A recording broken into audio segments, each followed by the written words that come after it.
दोस्तों आज इस वीडियो में सनी पाजी के दो ट्रेलर या टीजर पे बात करेंगे। पहला है बंटवारा 1947 का, जो कि कल ही उसका टीजर आया था, वो भी 58 सेकंड का। दूसरा जो लाइव मैंने आप लोगों को बताया था कि भारत मंडपम में ये ट्रेलर रिलीज होगा। 18 तारीख को पहले डेट आया था, बाद में 24। तो दोनों बातें सही थी। अब अंशतः सही थी। वो वाला कि जो जैन धर्म में है कि भाई हाथी कैसा होता है, तो जिसने सूंड पकड़ा तो बोला हाथी सूंड के समान होता है। अंधों का टेस्ट के तो ज्ञान जिसको जिस रूप में मिलता है वैसे ही है। तो ऐसा नहीं है कि जो हाथी बोल रहा है सूंड के समान होता है, गलत है। अंशतः वो सही है कि उसका एक पार्ट तो सही है। तो वैसे ही जो इस जो मैंने बताया था कि 18 जुलाई को इसका जो ट्रेलर आएगा रामायण का, वो अंशतः सही है। 24 जुलाई को ट्रेलर आएगा, ये भी अंशतः सही है। अब आज इस वीडियो में मैं दोनों बातों पे चर्चा करूंगा कि पहले लाहौर 1947 का जो 58 सेकंड का जो टीजर आया, दूसरा टीजर है, तो ये देखकर मुझे कैसा लगा। और दूसरा कि रामायण का टीजर पे ये स्कैम चल रहा है क्या, ये फेक स्कैम चलाया जा रहा है रामायण के टीजर पे, इसको भी बताऊंगा। तो चलिए वीडियो को शुरू करते हैं। लेकिन उससे पहले अगर आपने मेरे चैनल को सब्सक्राइब नहीं किया तो सब्सक्राइब जरूर करें, दोस्तों के साथ, सगे संबंधियों के साथ वीडियो को लाइक करें, शेयर करें, कमेंट करते रहें। तो सबसे पहले मैं जो लाहौर 1947 का उसका टीजर का शुरुआत होता है कि मर रहे लोग, ऐसे आता है सनी पाजी का आवाज में, और ऐसे आ रहा है। और मतलब बैकग्राउंड में उसमें दिखाता है कि आगे आग जल रहा है, बच्चा आग में उसके पालना है, वो वहां तक आग पहुंची है। ये आप लोग देख सकते हैं, कोई बड़ा बात नहीं। उसमें मैं जिंदा हूं और जिंदा रहने का सबूत भी देना चाहता हूं। तो इस तरह के उनके डायलॉग्स होते हैं और वो आता है। देखा जाए तो ट्रेलर से मैंने आप लोगों को पहले ही ट्रेलर में एक चीज़ बताया था कि जो ट्रेलर इसमें सारे लोगों को दिखाया गया, चाहे वो आप सनी पाजी के जो बेटे हैं करण देओल, उनका भी सीन है इसमें। उसमें प्रीति जिंटा की, शाहनाज आजमी, सब लोगों को इसमें दिखाया गया एक तरह से। अब सवाल ये होता है कि फ़िल्म का ट्रेलर कैसा? मैं पहले भी बोला था, जब मैं वीडियो ट्रेलर आने वाला था उसके पहले बताया था कि ये जो ट्रेलर होगा, जो आने वाला है, वो एक्शन ओरिएंटेड होगा। जो सनी पाजी को पहले वाले में आपने देखा होगा कि एक इमोशनल सीन थे जहाँ पे वो ट्रेन में भाग रहे हैं, बिछड़ रहे हैं वो प्रीति जिंटा से, वो सीन था। यहाँ पे वो सीन एक्शन ओरिएंटेड है, थोड़ा-सा फाइट सीन भी दिखाया गया है। इस तरह के सीन्स हैं उसमें। मुझे ओवरऑल देखा जाए तो ट्रेलर बहुत ही बढ़िया, इसमें तो कुछ बोल ही नहीं सकते। राजकुमार संतोषी अगर डायरेक्ट कर रहे हैं फ़िल्म को, तो ट्रेलर भी वो वैसा ही होगा, बहुत बढ़िया मेरे को लगा। मेरा जो कंसर्न है अभी भी कि एक जो सनी पाजी का जो एक इमेज है पैट्रियट या देशभक्त का, या उस पे डेंट नहीं लगना चाहिए। फ़िल्म की कहानी ऐसी नहीं होना चाहिए कि सेकुलरिज़्म का पहाड़ा वो कब एजेंडा इसमें चलाया जाए। ये मैं थोड़ा-सा इससे थोड़ा, मतलब वो बोल सकते हैं कि थोड़ा मेरे को चिंता है इस बात का। मैं हमेशा ये, जब तक फ़िल्म नहीं आएगी तब तक मेरा चिंता बना रहेगा। ट्रेलर जो है, सीन है वो अच्छा है, सनी पाजी की एक्टिंग अच्छी है, हर लोग का एक्सप्रेशन, जो सीन्स हैं वो बहुत बढ़िया है। और ओवरऑल अगर बोलेंगे पैकेज के रूप में, अगर 58 सेकंड का ट्रेलर को देखें, टीज़र को देखें, तो बहुत बढ़िया लगा। उससे आपको क्यूरियोसिटी तो पैदा होती है कि फ़िल्म को देखना चाहिए, ठीक है? ये तो बात हो गई। अब दूसरी बात आता है कि रामायण का जो कल मैंने बोला ना कि ट्रेलर आएगा, तो ट्रेलर आया लेकिन आपके लिए नहीं आया। उन्होंने 2-3 बार उस ट्रेलर को दिखाया, लेकिन वो ट्रेलर जो है, मुझे लग रहा है कि जो लोग उसके मेंबर होंगे, जो भारत मंडपम में गए होंगे, उन्होंने इस ट्रेलर को देखा होगा। कोई भी इसका कहीं बाहर भी किसी ने नहीं बताया कि ट्रेलर कैसा है, कैसा नहीं। मैं सोशल मीडिया काफ़ी छाना। जी, और इसके मैं इसलिए बोल रहा हूँ कि लोगों को जाइए, कल से ही वीडियो बन रहा है। मैं इसलिए वीडियो लेट से बना रहा हूँ, कल नहीं बनाया, कि मैं सोच रहा था कहीं तो मुझे मिल जाए जहाँ पे ऐसा कोई सीन हो जो ट्रेलर का आया हो, तो मुझे कहीं नहीं मिला।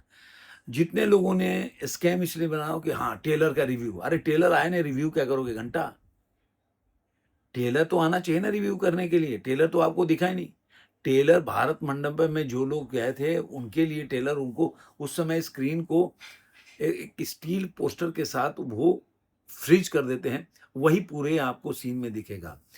हाँ, अगर वो देखने जाएँ, अगर पूरा का जो लाइव वहाँ पे हुआ था उसके बारे में देखें, तो एक उन्होंने एंट्री कराया जिसमें कि सबसे पहले उन्होंने सबको इंट्रोड्यूस कराया, जितने भी एक्टर थे, रणबीर कपूर और साई पल्लवी जो मेन है उसमें, उनके साथ उन्होंने सबको एंट्री कराया। रकुलप्रीत सिंह को भी बाद में बुलाया, लेकिन अंत में उन्होंने आइटम जो बोला, बाद में वो माफ़ी भी माँगा कि मतलब आइटम नहीं बोल सकता रामायण के लिए।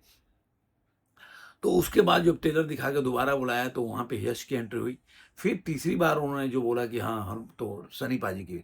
मैं पहले भी आप लोगों को बता चुका था कि भारत मंडपम में सारे एक्टर लोग इस फ़िल्म के जो लॉन्च होगा ट्रेलर उसमें मौजूद होंगे। हाँ, मुझे थोड़ा-सा जब तक ट्रेलर के बाद ऐसा लग रहा था कि प्रोग्राम खत्म होगा और मुझे लगा यश और सनी पाजी नहीं आए, लेकिन उन्होंने जो सरप्राइज़ फैक्टर दिया था उसमें उनको दिया। तो यश का जो शुरुआत था, यश का मुझे ऐसा लगा, जिन्होंने भी देखा और जो बोले स्टेज पे, और जैसे जो साधु संत वहाँ पे थे, बाबा रामदेव आए थे, उन्होंने जो उनका कमेंट्स है, अगर मैं उम्मीद करता हूँ, मैं जितने लोग भी हों बाबा रामदेव पे विश्वास नहीं करते होंगे, मैं तो बहुत मानता हूँ उनको। क्योंकि वो भगवाधारी हैं इसलिए लोग उनके बारे में कटाक्ष करते हैं। लेकिन उन्होंने जो देश को दिया है वो आप उसको उसको तुलना नहीं कर सकते। बोलने वाले तो क्या ना, वामपंथी 2 कौड़ी का भी होगा ना तो उसको बोलेंगे कि नहीं पता नहीं क्या। आप आज तक लोग पढ़ाए जाते हैं कि भाई वो दास कैपिटल लिखा था, क्या नाम है उसका? Karl marks.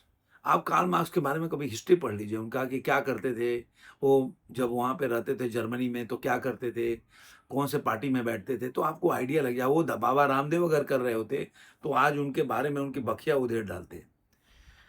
वो जो आप वो फिलिप्स का जो उनके रिलेटिव थे, फिलिप्स का जो कंपनी था, उसके साथ उनका क्या डिस्प्यूट था, ये सब उठा के आप पढ़ेंगे तो बहुत चीज़ें पता चलेगी।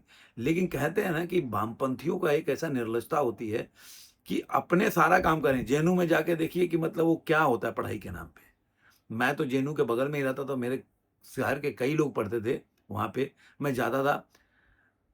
मतलब पढ़ाई छोड़ के सब कुछ होता है जेएनयू में, सब कुछ। मैं बहुत बढ़िया से बोल रहा हूँ। मैं वहाँ वॉक करके डेली जाता था, वहाँ गार्डन था, वहाँ दौड़ने जाता था और हमारे शहर के बहुत लोग पढ़ते थे।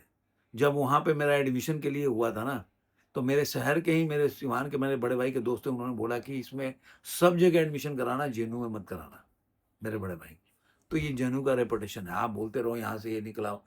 अरे किसी भी इंस्टीट्यूट से 10 आदमी निकल जाए, 90 100 में से 10 निकले, 90 का क्या हुआ? 90 क्या कर रहे हैं?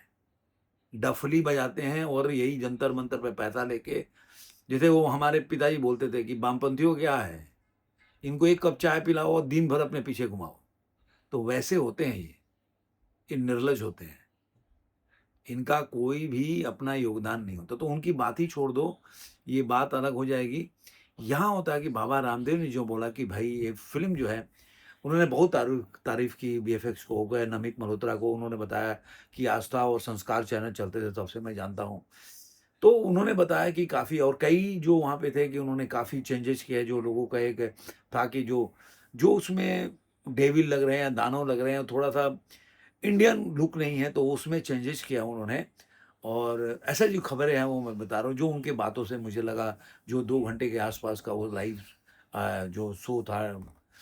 और सनी पाजी बहुत भावुक हो गए, उसको उन्होंने, और उनकी आँखों में आँसू दिख रहा था वो।